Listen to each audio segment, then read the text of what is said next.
Reach for the sky, brother. That's right, it is that time to review a single action revolver. Now, I have had this Ruger Super Wrangler for quite some time. I probably got well over 2,000 plus rounds through it. You can see there's a lot of wear.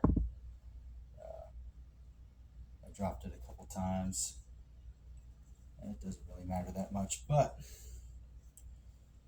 this thing is unique in the fact that it'll take 22 Magnum, which is the cylinder I have in right now, and 22 long rifle. I probably got, I'd say, about 2,000 rounds of 22 long rifle through this, and maybe close to another 1,000 of 22 Magnum. It does have an adjustable rear sight, a fixed front. I did add some orange nail polish to the front sight. And I think they run for about 260 something, give or take. They're not that expensive. They are going to cost more than those Rough Riders or whatever, those little 22s. And they are pretty durable for what you're buying. Now, accuracy wise, something like this is going to have to make a compromise. Believe it or not, 22 long rifle and 22 Magnum are not actually the same size. No, I don't. Here, I actually have some 22 long rifle here. It's actually Federal Punch, right? And then I have some 22 Magnum. As you can see, oh, I almost dropped it. That is quite a lot longer than this. But what else is different is the 22 Magnum round here, which this is a 45 grain FTX from Hornady. The round is actually smaller in diameter than the case because it sits inside the case directly. 22 long rifle, actually, I can't remember what it's called, but the projectile is actually the same diameter as the case. So that actually makes them slightly different widths. And you are actually going to lose a little bit of accuracy shooting 22 long rifle out of this, even though it can do it.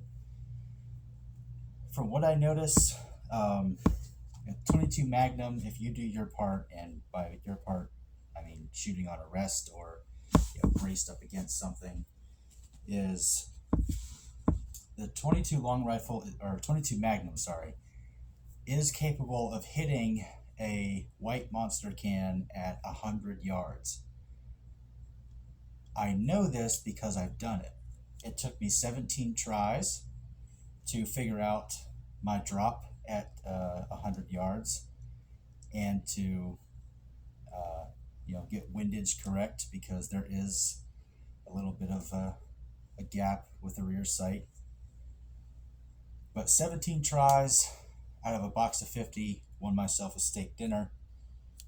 But this is accurate enough to hit small targets at 100 yards. I could not do that with the 22 long rifle, and it's not because I'm not capable of it, it's because this isn't capable of it. This barrel is not going to give you the same accuracy with either round. You're going to lose it with 22 long rifle. You're just going to have to accept that. But it's way cheaper to shoot with 22 long rifle, and if you're within like 20 yards, who cares? Recoil with this thing is pretty much non-existent, especially with the 22 long rifle. This thing weighs, I can't remember how much it weighs, but it weighs about the same as my M&P, probably a little bit more. This thing has a steel frame. It does have aluminum grip, I believe. The grip handles are plastic. It might be zinc, I'm not sure. But the steel is frame. and the cylinder is stainless steel, if I remember correctly. Could be wrong. I could have just lied about everything, but it is quite hefty. It is front heavy, which makes it great for, you know, your classic cowboy spins. The hammer is a different color, and I actually don't like that. I wish this was black too, like black nitride or something, like Ruger.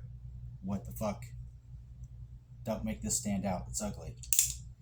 I got this in black because, duh. They also come in FDE, and again, they still have the silver hammer with FDE, and then the grip panels are black. Also, the trigger is silver. That's also stupid. The grip panels are quite ugly. They have the Ruger medallion, the little eagle fire chicken thing in there. They're not super grippy. They have this sort of diamond, really small checkering, which, I mean, it feels fine, but I'm going to replace these with wood because, you know, just going to look a lot better. This is not a true clone of a Colt single action because, just listen. It's only 2 clicks. Colt single action has 4. It also has a safety bar. I don't know if you can see that. So if that hammer drops and the trigger's not pulled, right, my finger's off the trigger, it actually can't fire because it'll miss that safety bar. That bar being up is the only thing that pushes the firing pin, right? So if the trigger's down, it pushes that bar up towards the firing pin, and then it'll set off the round. Another thing that's very cool about this revolver, you can actually dry fire it, and it doesn't damage anything.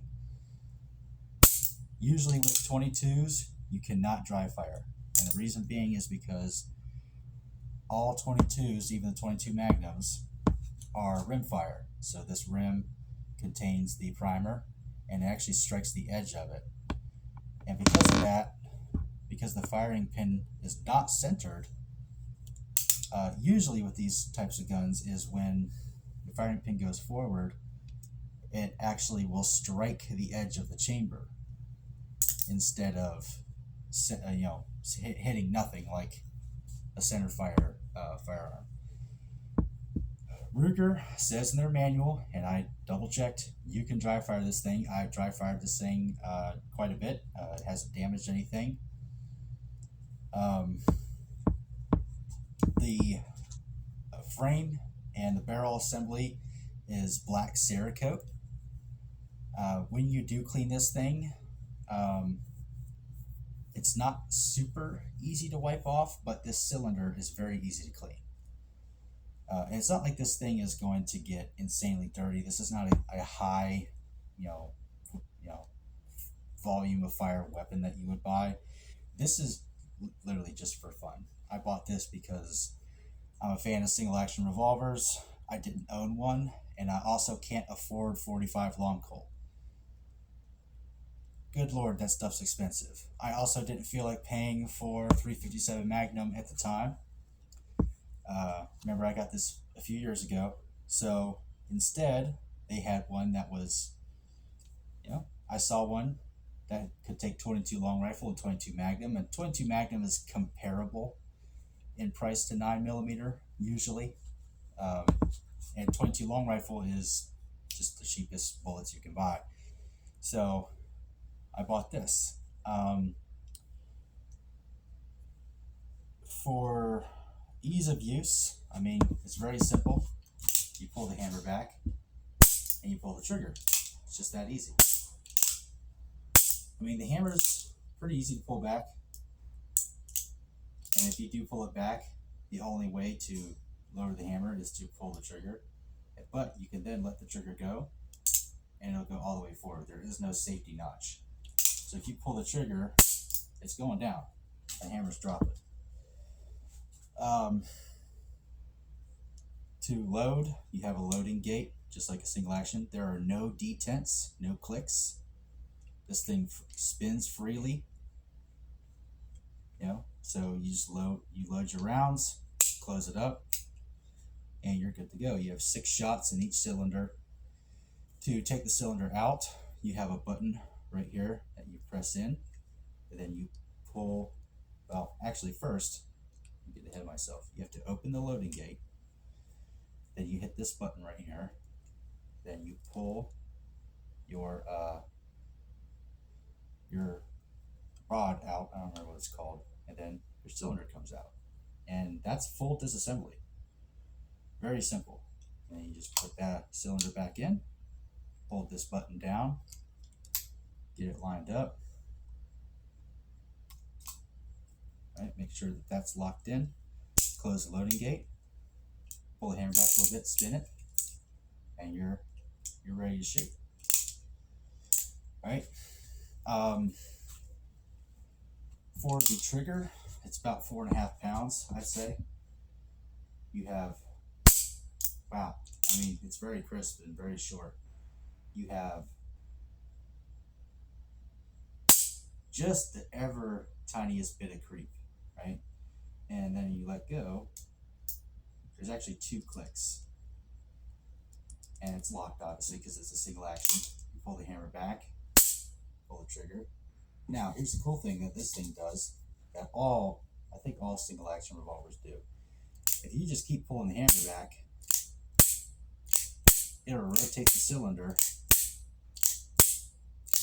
over and over again. Now, if you try to fan it super fast, you're actually going to damage this thing. It'll tear the it'll tear it up inside here. So don't do that. You can do it reasonably, at a reasonable speed. That's not too fast. But if you're trying to fan it, you're gonna break it. Negatives for this thing. In the course of owning this, I have broken the ejector rod. Obviously the cylinder doesn't pop out to the side, so when you're reloading, you have to eject the rounds, right? Let's grab a 22 Magnum, load it, okay, and then it's loaded. Now you have an empty shell. Now it comes out. This thing snapped off with normal use. And it did it early, probably about 500 rounds in, and almost all of that was 22 long rifle. So what I was doing is hitting this, and then I let it go, just like that, and the handle snapped off. Because I guess Ruger made this thing out of melted beer cans and high point slides. So I had to buy one from Samson Machine. This is the Half Moon pattern, and it is stainless steel. I believe the original OEM part from Ruger is actually made out of aluminum, and I could tell because it was bent. Now,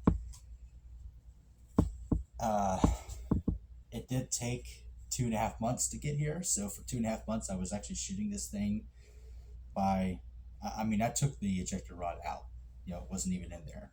I would take the entire cylinder out, and then I would punch the casings out with the broken ejector rod. Then I would reload the cylinder, put it back in, and shoot it again. So it was very tedious, time consuming. It really made me appreciate the new loading rod a lot. So that's something to be aware of. Maybe baby the Ruger one, or immediately replace it with a Samson Machine one. Now, I bought it directly from Samson Machine. That's why it took so long. Primary Arms carries them sometimes. So that's just something to be aware of. I think that's the only negative that I have about this thing. It is very fun. It is tedious in all the right ways. It is accurate. It has a good trigger. It is durable. It is reliable. Other than the ejector rod, this thing is very durable. I honestly would say, if you do want a single action gun and you don't want to, thanks, fucking cat. and you don't want something super cheap, these are inexpensive. They are durable, other than this, and um, I'd recommend them. I will say, if you want to look pretty, replace these grips. That's what I'm doing. Ruger, please stop making these silver colored. Make it black or the same color that you Cerakote everything else in. If this is black, this should be black. If this is FDE, this should be FDE or black. Black and FDE always go together, not silver and FDE. That's not very aesthetically pleasing. So, peace, chicken grease, and reach for the sky.